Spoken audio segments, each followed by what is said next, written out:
خبر شامل کرتے ہیں حیدرآباد سے ہمارے نمائندے آصف ریاض عباسی کی رپورٹ کے مطابق ہمارا اعلان پرامن پاکستان بین المذہب ہم آگاہی ادارہ برائے انسانی حقوق کے مرکزی چیئرمین خلیفہ محمد تسلیم راجپوت نے رینجرز کے ساتھ مل کر سندھ حیدرآباد ڈویژن کے مختلف دیہات میں برسات سے متاثر 500 سے زائد خاندان میں راشن تقسیم کیا۔ بریانی اور کھانا بھی تقسیم کیا۔ اس موقع پر ڈی ایس آر رینجرز ممتاز سمیت دیگر رینجرز کے افسران بھی شامل تھے۔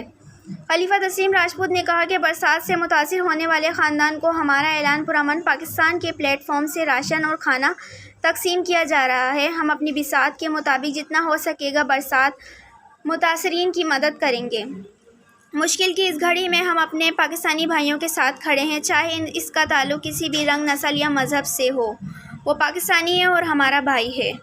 پاکستان ہمارا ہے، ہمیں اپنی جان و مال سے پیارا ہے۔ ہم اس مشکل کے وقت میں تمام پاکستانیوں کے ساتھ ہیں۔